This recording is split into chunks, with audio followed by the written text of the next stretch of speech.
చంద్రబాబు నాయుడు గారు 2024 ఎన్నికలకు ముందు ఏం చెప్పాడు? ఆయన ఏ ఊరు వెళ్ళినా, ఎక్కడ ఏ సభ పెట్టినా,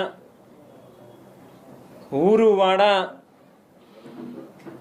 ఏమని ప్రచారం చేశాడు అనేది ఒక్కసారి మనం అందరం కూడా గుర్తు చేసుకోవాల్సినటువంటి అవసరం ఉంది. మాట్లాడితే రాష్ట్రం శ్రీలంక అయిపోయింది,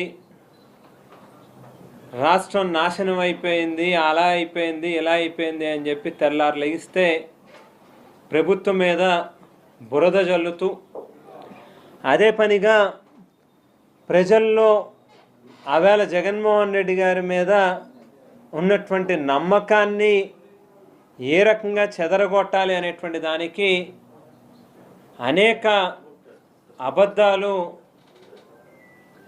మాట్లాడినటువంటి వ్యక్తి చంద్రబాబు నాయుడు గారు.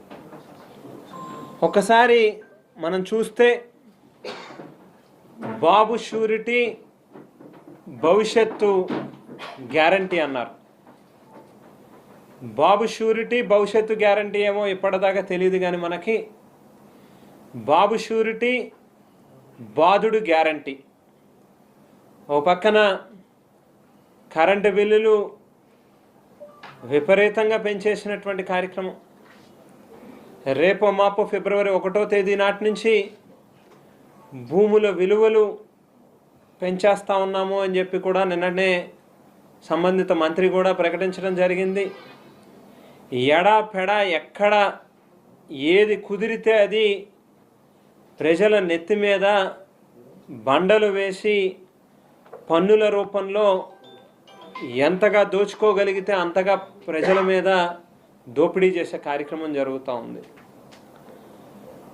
సంపద సృష్టిస్తా అని చెప్పి చెప్పినటువంటి వ్యక్తి ఇవాళ పూర్తిగా చేతులు ఎత్తేసి హ్యాండ్సప్ చెబుతూ నిన్నటి రోజు నీతి ఆయోగ్కి సంబంధించినటువంటి రిపోర్ట్లు చదువుతూ అన్నీ కూడా అబద్ధాలే మాట్లాడినటువంటి పరిస్థితి మనం చూసాం.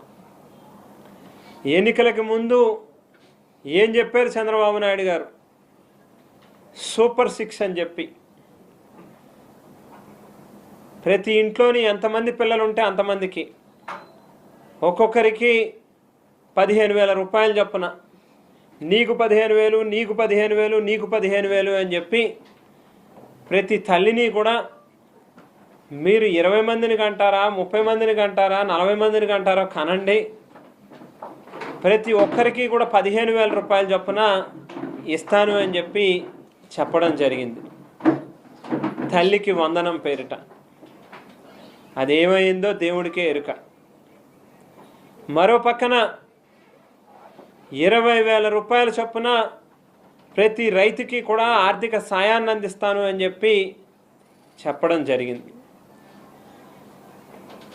ప్రతి రైతుకి ఆ 20,000 ఇప్పటిదాకా ఇవ్వలేదు సరికదా, మరో పక్కన ప్రకృతి వైపరీత్యాల వలన తీవ్రంగా నష్టపోయినటువంటి రైతాంగానికి ఇవాళకి కూడా పూర్తిగా నష్టపరిహారాన్ని అందించినటువంటి కార్యక్రమం కూడా జరగల.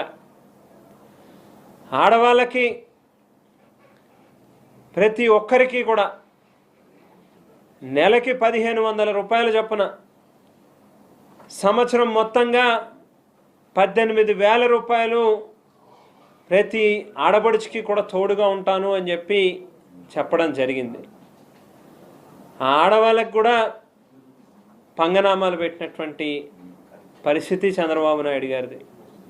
మరో పక్కన నిరుద్యోగ యువతకి నెలకి 3,000 రూపాయలు చొప్పున నిరుద్యోగ భృతి ఇస్తాను అని చెప్పి చెప్పినటువంటి కార్యక్రమం. ఈరోజుకి ఏ ఒక్క నిరుద్యోగ యువతకి కూడా ఒక్క రూపాయి కూడా సాయం చేసినటువంటి పరిస్థితి ఎక్కడా లేదు. దావోస్ వెళ్తే అక్కడ అబద్ధాలు మాట్లాడతారు. చంద్రబాబు నాయుడు గారు కూర్చుంటే ఓ వీడియో, నుంచుంటే ఓ వీడియో, లేకపోతే మాట్లాడితే ఒక వీడియో, నడిస్తే ఒక వీడియో తీస్తారు. ఓహో ఆహా అని చెప్పి పెద్ద పెద్ద కబుర్లు చెప్తారు ఎల్లో మీడియాల్లో మనం చూస్తే. వాస్తవ పరిస్థితికి వస్తే మన పక్క రాష్ట్రాల్లోకి లక్షల కోట్ల రూపాయలు పెట్టుబడులు వస్తాయి. మన రాష్ట్రంలో కనీసం అంటే ఒక చిన్న స్థాయి కంపెనీ కూడా మన వైపు కళ్ళెత్తి చూసేటటువంటి పరిస్థితి కూడా లేనటువంటి పరిస్థితిలోకి ఇవాళ దిగజారిపోయినటువంటి పరిస్థితి. మాట్లాడితే చంద్రబాబు నాయుడు గారు కానీ ఆయన తనయులు లోకేష్ గారు కానీ రెడ్ బుక్ రాజ్యాంగం చూపిస్తారు. ఇక ఏ రకంగా ఏ కంపెనీ వాళ్ళైనా కూడా ముందుకొచ్చి ఇక్కడ జరుగుతూ ఉన్నటువంటి దాడులు, ఇక్కడ జరుగుతూ ఉన్నటువంటి క్రైమ్ రేట్ని చూసి ఏ రకంగా ఏ కంపెనీలైనా కూడా ముందుకొచ్చి మన దగ్గర పెట్టుబడులు పెడతారు అనేటువంటి దానికి అద్దం పట్టేటట్టుగా ఇవాళ దావోస్లో జరిగినటువంటి సమావేశం కానీ అక్కడ జరిగినటువంటి దాంట్లో మనకి ఎక్కడ ఒక్క రూపాయి కూడా మన రాష్ట్రంలో పెట్టుబడులు రాకపోవడమే దానికి అద్దం పట్టేటట్టుగా ఉంది అనేటువంటిది కూడా వాస్తవమైనటువంటి విషయం. అయితే ఇవన్నీ కూడా మాట్లాడరు చంద్రబాబు నాయుడు గారు. గత ప్రభుత్వంలో ఏదో జరిగిపోయిందంటారు. ఆ కారణంగా ఇప్పుడు పథకాలు నేను నెరవేర్చలేకపోతా ఉన్నాను సూపర్ 6ని అని చెప్పి చేతులు ఎత్తేసే కార్యక్రమం చేస్తారు. వాస్తవానికి ఒక్కసారి మీ అందరూ కూడా గుర్తు చేసుకుంటే, ఒక పక్కన కోవిడ్లో రాష్ట్రం, కేవలం మన రాష్ట్రం మాత్రమే కాదు, మొత్తం దేశం కావచ్చు, యావత్ ప్రపంచం కావచ్చు, ఆర్థికంగా అతలాకుతలమైనటువంటి పరిస్థితి ఆర్థిక వ్యవస్థ.